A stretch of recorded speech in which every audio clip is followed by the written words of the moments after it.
So one question we have to tackle as we're writing is how much should we describe things? What level of description should we give a new scene? When we're starting out characters in a new place, we often are tempted to describe, well, what is that place like? What does it look like? What's going on? We will want to do that with the character too. We have a new character, so, well, what does that person look like?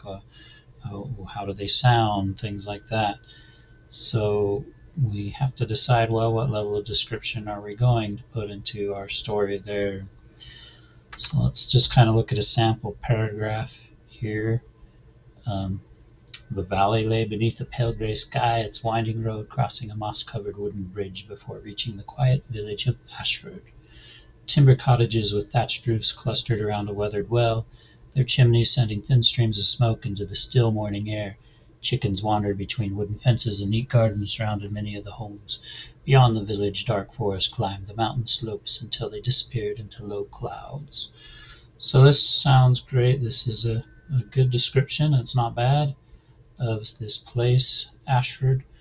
But the problem here is it's really slow for the reader because nothing is happening. The plot of the story is not advancing at all. So we have very slow pacing. And if we do this for a couple more paragraphs, boy, is that a really sluggish thing for the reader. They're just like, well, what's going to happen? I want something to happen. So one thing we can do instead of this, where we simply describe the scene before we have our character walk into it, is, well, why not just start with our character walking into the scene? And we can describe the scene as they're interacting with the scene.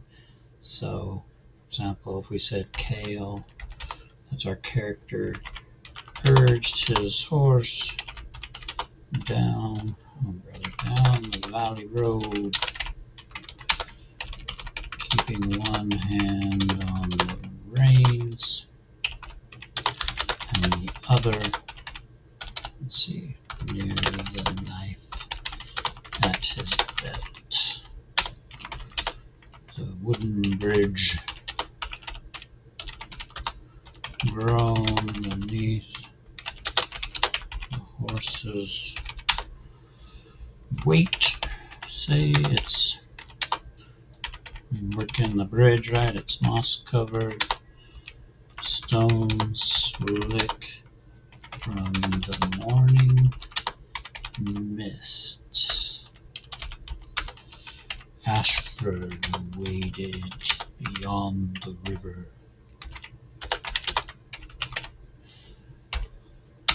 Blah, blah. So you get the idea, right? We have our character entering the scene. We get a description of him a little bit, right? There's a valley road, so we know there's a road. We know there's a bridge because he's crossing it with his horse, right? We get a little bit of description of the bridge. We introduce this town, Ashford, right? Maybe we say, Ashford waded beyond the river, smaller than he remembered. Only a handful of cottages now stood with smoke rising from their chimneys, right? So the pacing is much better because things are happening. The plot is advancing in this scene. Let's look at this. So this is kind of the idea of describing a place. Let's maybe examine that. Well, let me first say, maybe you want to set the scene before your character enters the scene. So let's not say you can't do that. Instead, let's say challenge yourself to limit that to just say 2 sentences. Let's look how that might look, right? Let's just paste in this here. The village of Ashford sat beneath the shadow of the mountains, its stone cottages clustered around a weathered chapel and a narrow river crossing. Mist clung to the fields, and the old forest beyond the valley stood dark and silent beneath the morning sky. So we've set the scene. It kind of gives us a mood because of our word choice. but it's only taken 2 sentences. And now we just, advance the story. Maybe we say a lone rider emerged from the dark pines west of the village. So we give more description of the surroundings, right? There's dark pines to the west, and paused his horse at the river's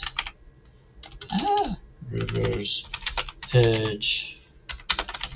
The animal's hooves clattering on mossy stones.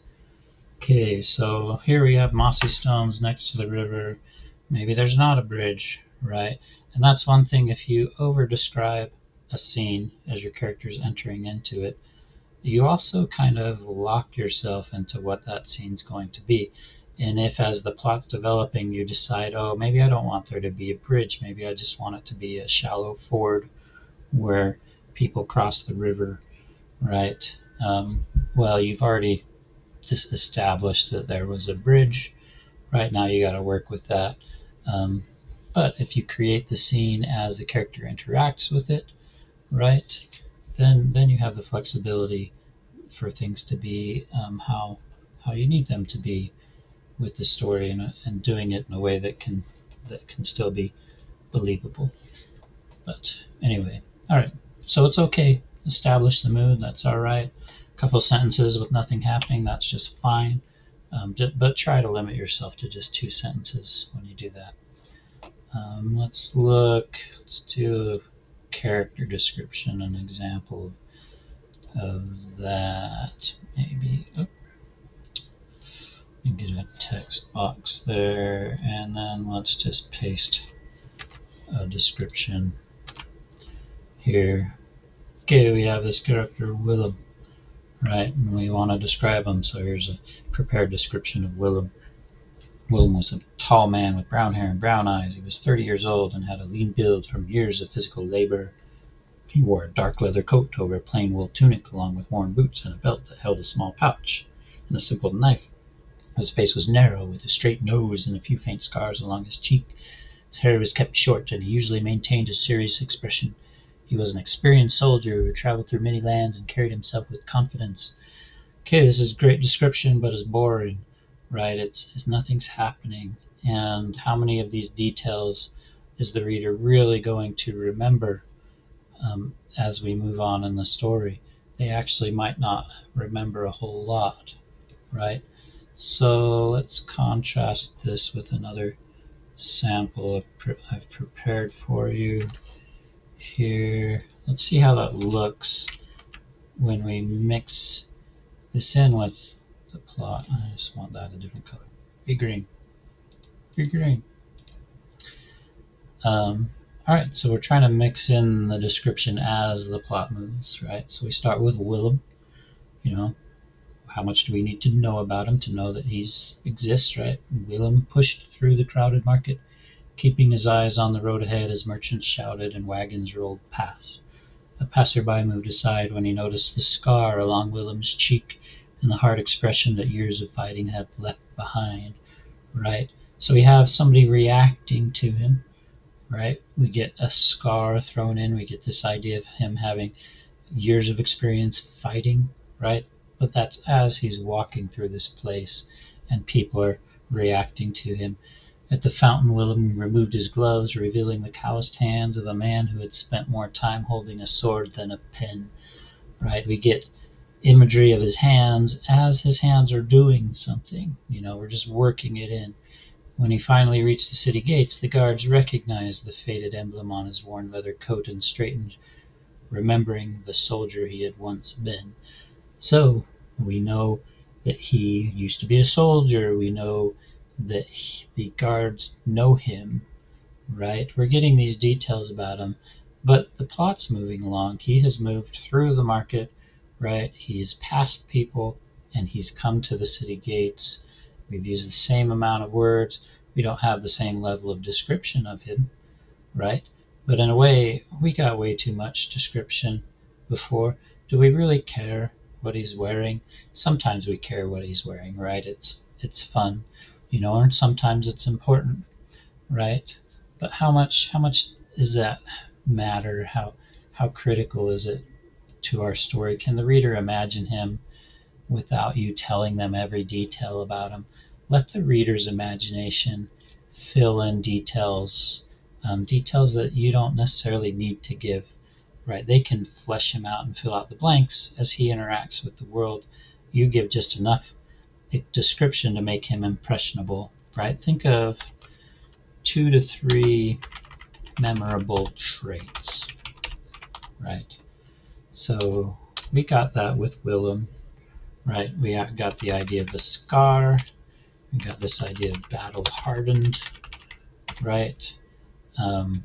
We got this idea of him being recognized in the town, right?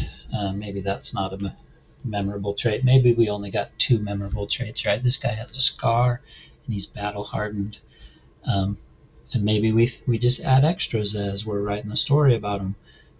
Fill in details as they make sense in the story, right? Actually, we got his calloused hands, right? That's a 3rd memorable trait. I didn't even spell that right, calloused hands. But focus on that, right? We don't need to know his hair color necessarily. How often is hair color really that important? And yet often when we're describing characters, we are like, he had this hair and this color eyes. How many people do you know that you can't even tell me what their eye color is because you've never actually looked at them that hard, because eye color is actually really hard to notice. And yet in stories, for some reason, we really want to throw that detail in. But how much does it matter, right? We just want to give the reader an impression of this person, right? You describe somebody as being very stocky, right? That gives us an impression. Or somebody who sweats a lot. Just think of something, a few things, but don't go overboard with too much. Trust the reader to fill in those details that you don't need to share.